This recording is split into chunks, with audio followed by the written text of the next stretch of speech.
Welcome, guys, to another episode of the Unfiltered World podcast show. Catch me on Spotify. Please do subscribe for more episodes like this and for more entertaining, unfiltered news. Even though I'm not covering news only, I'm covering everything that happens on our societies, culture, as it's concerned. Uh, so, what are we talking about today? Today, we are talking about NSFAS. You may be wondering, how am I not being funded by NSFAS even though I do qualify for NSFAS? Yes, I do qualify for NSFAS, and I have no doubt that I was, in fact, gonna get it. But whoa, welcome to South Africa, guys, where corruption is life. It's our daily bread. As of 2026, it seems like we are nowhere, over drama. We are no way over this drama of corruption, corrupt politicians, and corrupt officials. Each and everywhere you go, you can go from any government institution. It's the same song, the same thing over and over again. Corruption, corruption, corruption, corruption, corruption. From early morning you wake up, it's corruption news. Until the sun goes down, it's the same thing, corruption news. You can go from any government entity, it's the same song again and again and again and again and again, and many more scandals of the same kind. Guess what? Who becomes a victim? Us, citizens. And who remains a suspect until forever? You've guessed it correctly. The politicians, the officials, the ones who earned big bucks just for sitting and do nothing. And again, welcome to South Africa. Let me just go through this article right here on a Daily Maverick, and it's not only limited to the Daily Maverick. You can head over to Twitter. You can find this trending news on Twitter. As I'm talking to you right now, it's trending on Twitter. And you can go on Google, just go on the search bar, Google. NSFAS is funding 822 deceased students, allegedly, right? So, just in case you don't have internet, right? Just in case you don't have data, let me just let me just make things easier. Let me just answer each and every question you may have regarding NSFAS.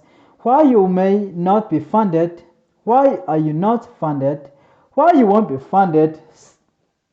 Okay, I'm not saying you won't be funded, but it's just the way it is. You might not get funded, not because you just don't qualify. You do qualify sometimes.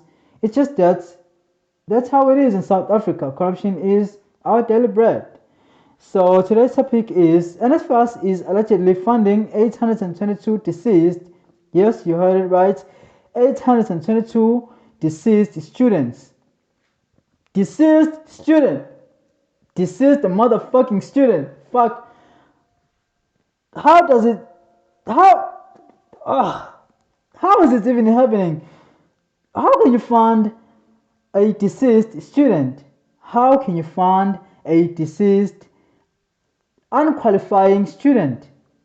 They are just deceased. They are nowhere to be found on the system because they are deceased. They only appear on the deceased categories of people. How is it even possible to fund a deceased individual from the grave?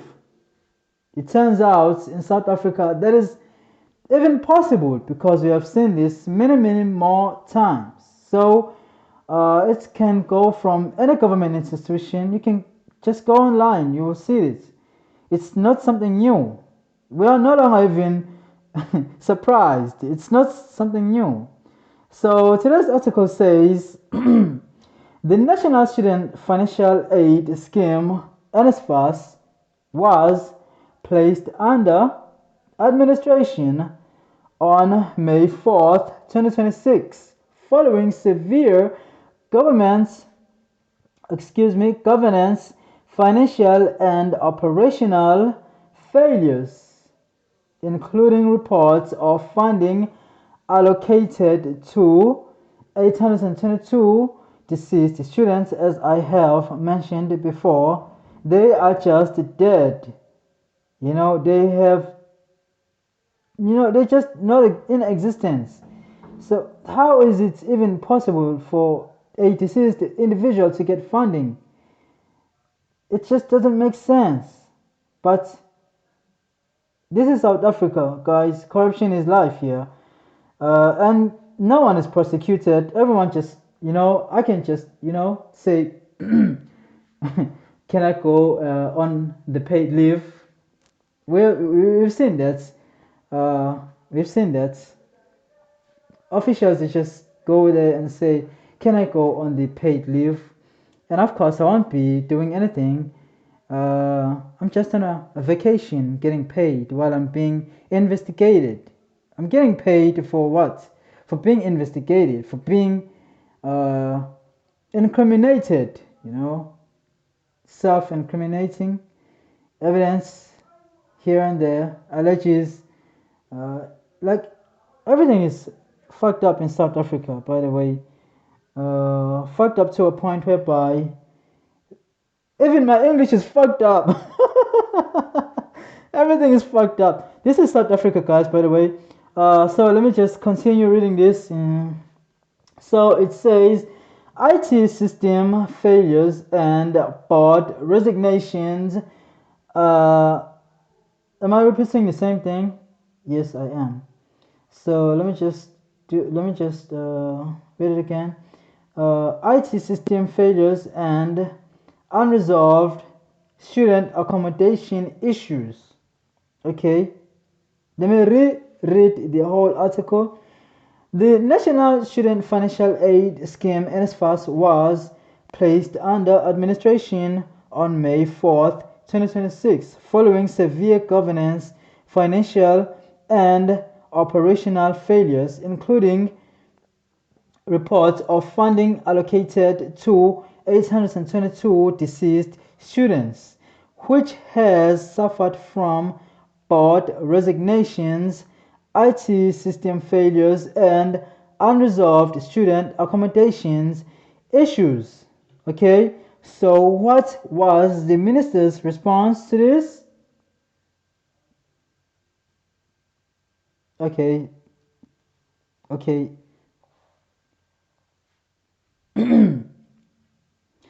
Manamela places NSFAS under administration. Board members plan to file court interdict. Allegedly about 111, okay, that's like 111 officials disciplined amid payment failures, says the minister. People are paying dead people, right? Board members are paying dead people. Okay, let me be more precise to this. NSFAS, allegedly, NSFAS board members, about 111, not 1, not 2, not 3, not even 10, not even 20, for God's sake, 111, a whole fucking 111 officials are paying dead people, dead students, deceased students.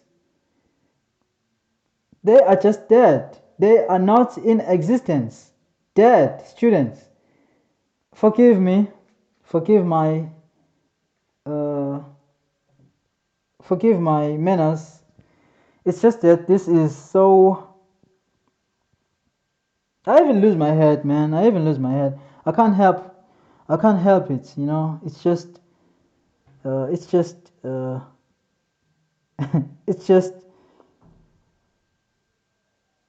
like, uh, it's just, it just pisses me off. It just pisses me off because, like, how can you pay deceased students, deceased people, that much amount? You know, even though it wasn't disclosed, but we know that it's in millions, maybe billions, you know, of rands. Okay, and then guess what? The minister is doing what? Uh, the minister is okay. The minister is doing a damage control here. You know, you know, you try to fix a broken system by putting nothing much, nothing else but you may just say it's just nothing more than a bandage. It's just nothing more than a bandage, a fucking bandage on a wound. It just won't heal the wound. I'm not saying the minister is perhaps part of the problem, even though many people sees that the minister himself may be part of the problem. Because how can you not fire people who are able to pay deceased students? Because that is clear what is happening. If I was a CEO of any business, if I have found people who are doing that, to me, that's a crime, corruption. And what do you do with a corrupt individual? Cut the branches off, you know, just let it all die away. Cut the branches off so that the tree can grow new branches. But in South Africa, that never happens. Everyone is getting away from anything, you know. No matter how big of a crime you can do in South Africa, you just, you know, it depends on who you know and who you are associated with. Maybe who is your father related to, affiliated to which political party. It's just one of those things in South Africa, you know. It's just one of those things. It's just one of those things, apparently. So, as you have heard just recently, if I may take a little recap, as you have heard, allegedly, the case of Maumela. It's Hlengani Mathebula, actually. You can go online, you can go on Google that story. It's a very, very, very sad story, you know. Hlengani Mathebula, uh, which uh, which is a very it's a very it's more if you have seen James Bond movies, right? If you have seen James Bond movies, uh, James Bond movies, they are so interesting, right? And to a point whereby I can associate such stories to such movies, you know, whereby you know it's South Africa is a movie, like it's not even a movie. I don't know what I don't know what is exactly happening in South Africa. It's more than a James Bond movie, right? It's more than a James Bond movie. You it depends on who you are in South Africa. It depends on who you are. You can wake up in the morning and kill somebody if you are related to top individuals, politicians, and you just, you know, you won't be facing any accountability as such. There's no such thing for those kind of people, you know, those high ranking officials. There's no such thing as accountability. You know, uh, it seems like everyone is free when it comes to crime, but not us. Don't be fooled. Not us citizens, but those who are in power. How many times in a year you have heard that officials are doing crimes, you know, crimes, when it comes to politicians, the only crime that we have known,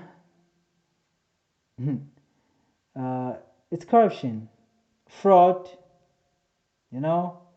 such crimes.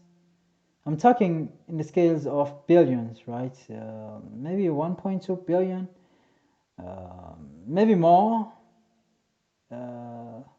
Ghost workers, killings. Like, in fact, you can go online and check crime rates in South Africa. We are one of the highest ranking countries when it comes to crimes, because in South Africa you can do anything. Anything is possible in South Africa. You can do anything. You can do anything from tenders, illegal foreigners, illegal people working, on any government job, right? I'm not talking about those, low paying jobs. I'm talking those high position, paying jobs, people who are making decisions for us. And of course, disclaimer, this is allegedly, right? Do not sue my black ass. I'm just saying, it's allegedly, right? So, as for the case of Maumela Hangwani, I won't get into those kind of, things, because we all know some things are just better off, left alone. So, the Minister of Higher Education and Training, Buti Manamela, has placed NSFAS under administration following leadership resignations and amid the appointment of CEO. However, a board member told Daily Maverick that the board would move to file an interdict rejecting claims that they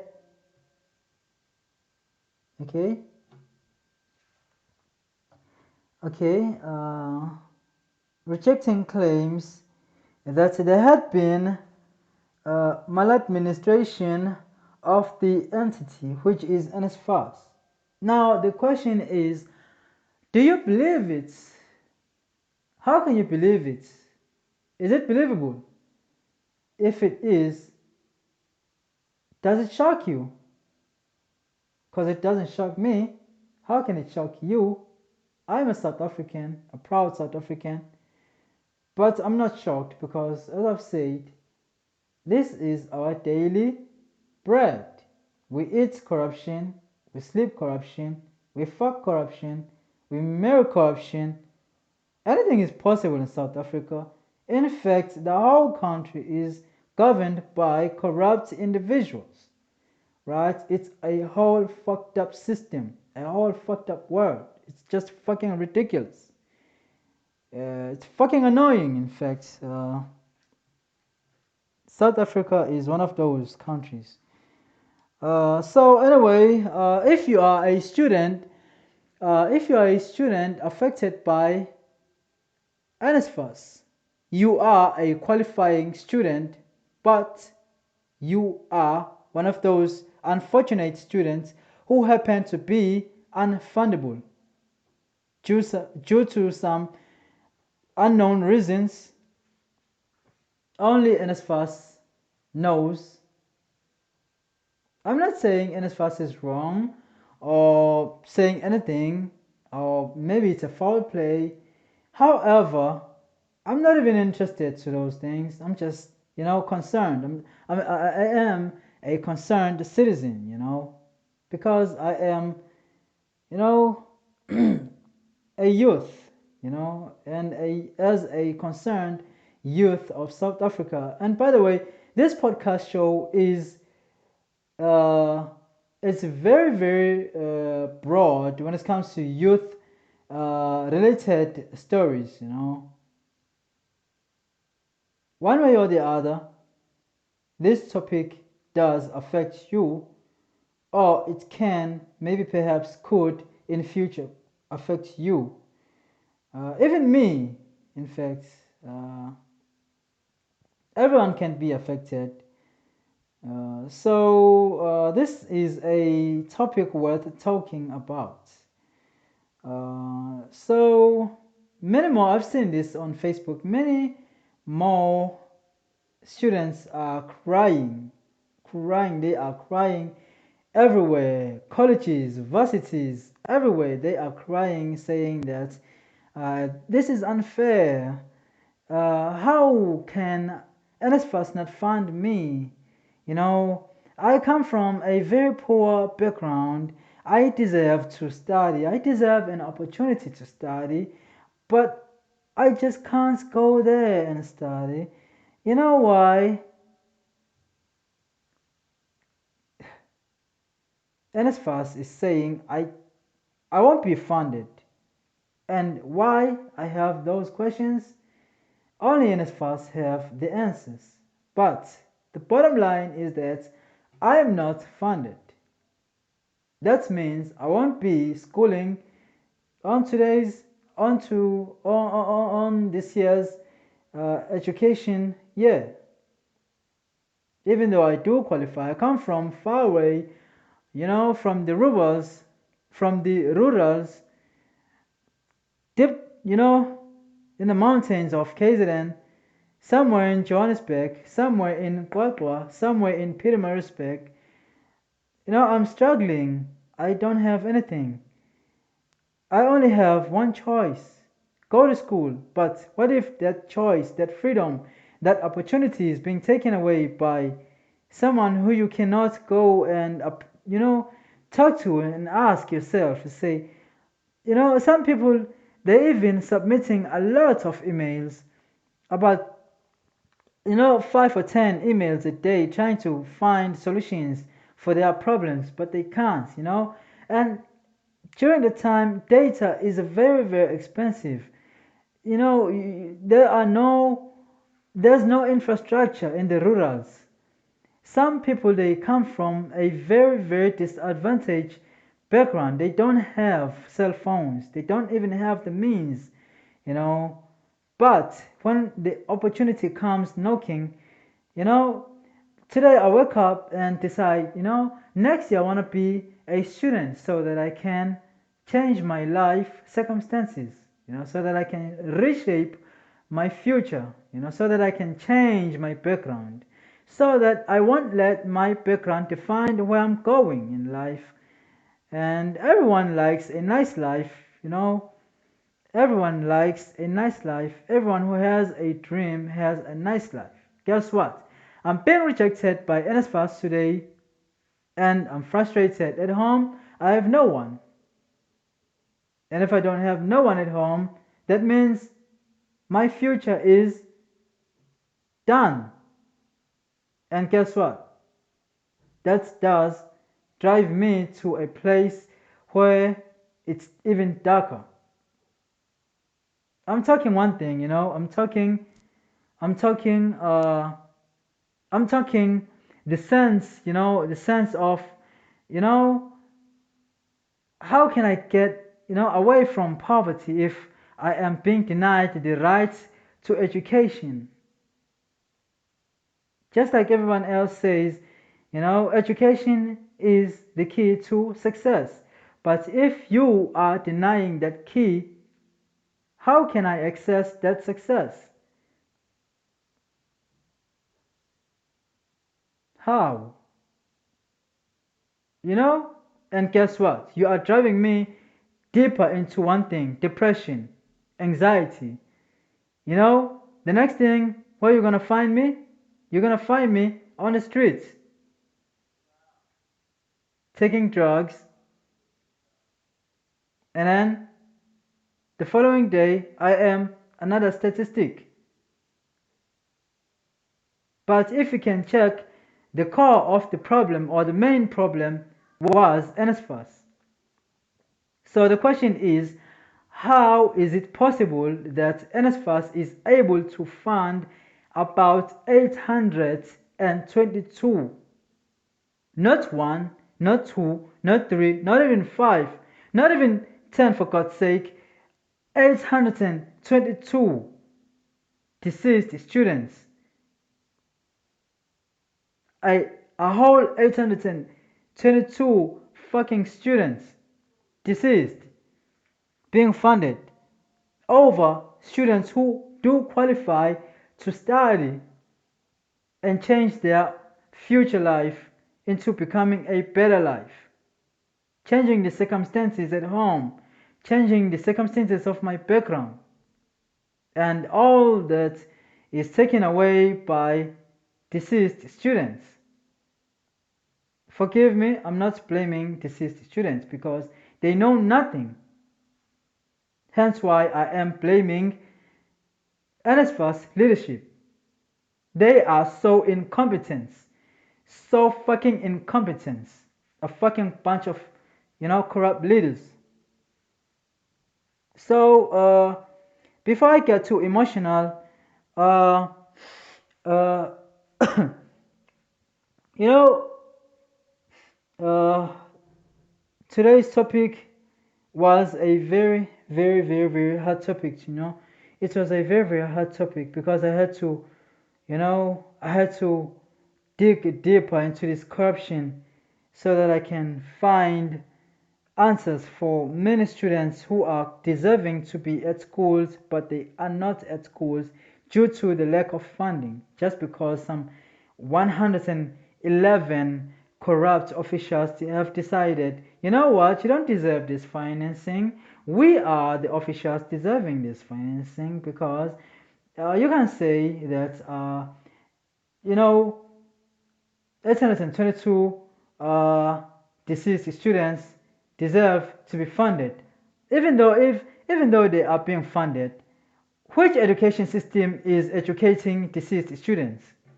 Which education system is, educating, or in fact, let me put this question like this: Can you study if you are a dead individual? Which class can you attend as a dead individual? Right? 822 deceased students. It's more than two buses combined, maybe three or four buses. 822 students are deceased, yet they are being funded. That is more than four buses combined. Four fucking buses combined. That's how things works in South Africa. Corruption has become our daily life. And guess what? I'm gonna be following this. So that I can find out whether these officials are facing the arm of law or they will once again escape. Of which I have no doubts they will eventually escape the rule of law, because in South Africa it depends on who you are to face the arm of law. If you are poor, they won't even ask no questions. You will wake up in those cells, no doubts, no doubts about that. But if you are an individual who has lawyers and everything else that money can buy, guess what? Anything is possible for you, my friend. You have won the biggest jackpot in life, where most can't reach. The only pot that rich individuals and politicians can reach, the pot of honey, endless honey, where most individuals like me and others cannot reach. That's the benefit of becoming a politician in South Africa, and that's the benefit of becoming an associate of a certain political party and political parties at large, not limited to one, plenty. So today's topic ends here, and let me give you a brief a brief recap on today's topic. It says NSFAS is allegedly funding 822 deceased students, and yeah, I'm gonna stop there because you know, I've spoken a lot on this topic. But if this topic does affect you one way or the other, please do comment on Spotify and don't forget to subscribe so that you can get more of such stories. And please do rate today's uh, please do rate this podcast show 5 stars if all your questions have been answered regarding the issues of NSFAS, and if you have found a new home on this podcast show, please do rate our podcast 5 star ratings. If you did enjoy today's podcast show, please do rate 5 star ratings, and please do not forget to subscribe and catch me on the next episode. I am once again your host, Tabiso Wiseman Zulu, all the way from Durban, South Africa. Stay tuned for the next episode. Bye bye.